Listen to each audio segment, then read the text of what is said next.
Lots of revelations there from the Offences Commission. Well, for more perspectives on the federal government's anti-corruption war, Honourable Sunday Karimi, a lawmaker in the Federal House of Representatives, and Mr. Bafa Saleh, the Executive Director, Transparency and Accountability Initiative. They both join us from our Abuja studio. We'd like to welcome you both to the programme. Let's start with you, Honourable Karimi. The President's statement, he says, nothing to show for the over 1 trillion naira spent on constituency projects over the last 10 years. It appears to be an indicting statement on all the legislators, past and present. What do you make of it? In the first place, constituency projects, they are just like any other capital project of the federal government. And before you can make capital procurement, you ought to follow the Procurement Act. Contracts has to be awarded following procurement regulations. So all these constituency projects, they are nominated by lawmakers. But we are not the one awarding the contracts. The contracts are awarded by agencies of government.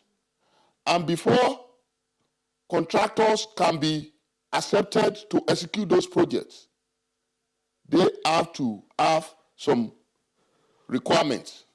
And if you process those requirements, they have to bid for those projects.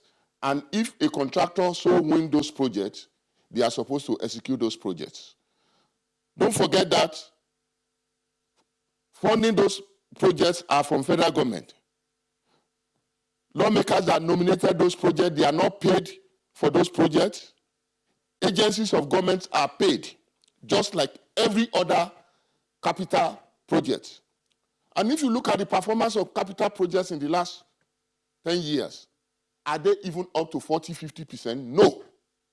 So to just say that 1 trillion naira, that is 100 billion yearly, provided for funding of a constituency project was a waste, I wouldn't agree to that. All right, like so you're saying, Honourable Karimi, if I may, you're saying the responsibility is actually on the executive and not the legislature. Responsibility of performing those projects, awarding those contracts, they are not on the legislatures. They are on the agencies of government. So if agencies of government awarded contract, who is supposed to follow up on executing those contracts if they are not performed to specification? Let's find out from Mr. Saleh now. Mr. Saleh, what's your take? With that statement coming from the President, you've heard Honourable Karimi, his position on that matter. But looking overall at the impact on Nigerians, do you think it's time we put a hold on the spendings for constituency projects? Well, personally, I don't think there's any country in the world that legislators are given projects to execute in the they are members of the National Assembly, not executives. So I believe that yes, 1 trillion is a lot of money in 10 years, meaning that averagely out of the senators and the members, averagely the 500 of them, averagely everybody spends 250 million a year. I can tell you in my constituency, I think the last 10 years we have not seen 50 million in the House of Reps. Maybe the former senator that we had, we've seen some projects. But I think overall is a great disappointment.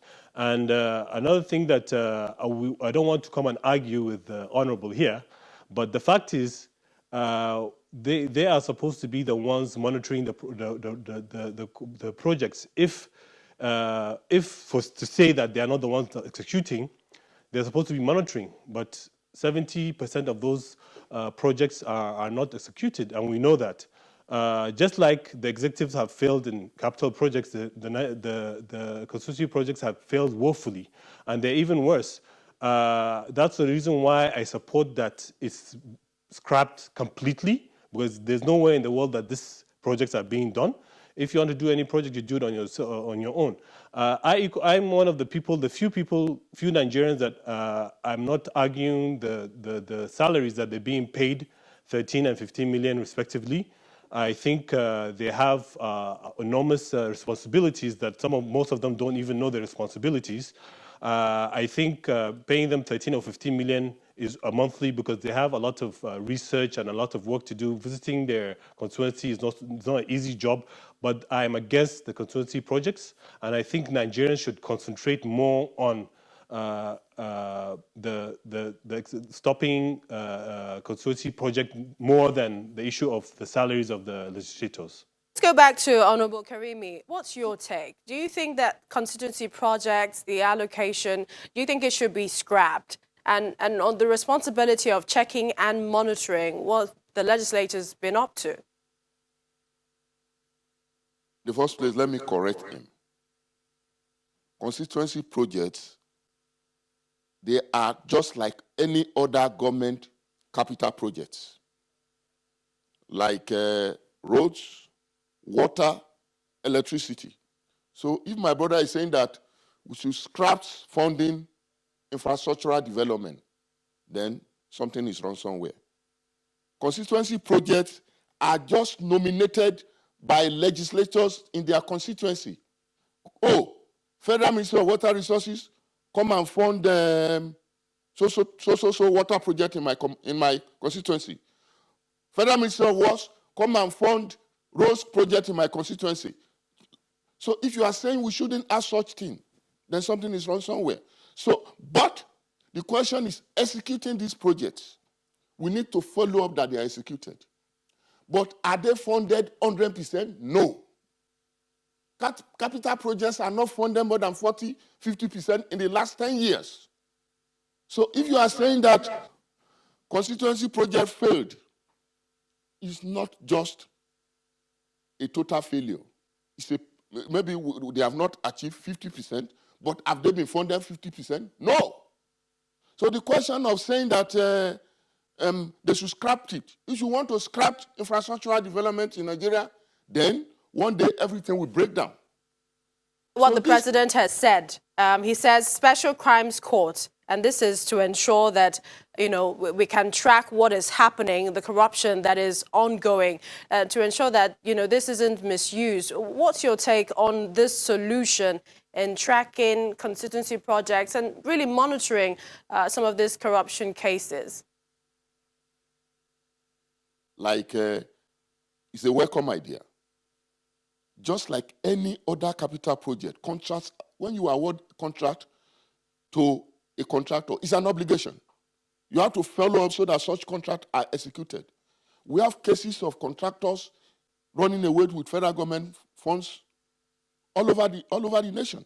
Such contractors have to be arrested and brought to book to ensure that they do their contract award, they execute contracts awarded to them. But to say that it's only constituency projects that are not executed is just like trying to pass the buck on the legislation. We are trying to take dividends of democracy to our constituency. Like my constituency now, there are projects, there are infrastructural development projects that needs attention of government. We nominate such projects for federal government to execute. That is what they call constituency project. So if you give a job to a contractor and it's not performed, such contractor has to be held responsible. Go over to Mr. Saleh now, and this is briefly, do you see a special crimes court? Do you see that as an opportunity to track the money, to bring back the dividends that we've lost and the money spent and nothing to show for it? Well, the government have been giving us lip service for five years now. It's high time that we should start working. This courts should have been, we were expecting it to be brought into the system maybe 3-4 years ago. And unfortunately, the president is still talking about it.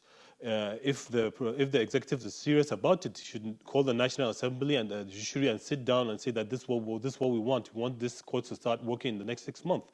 But they have not done that, so I would not take them serious. If we have not done it 3-4 years ago, I think it's going to be lip services till the end of this. We're going to give the president the benefit of the doubt, but by next year, middle of next year, if we don't see anything, that means it's just talk.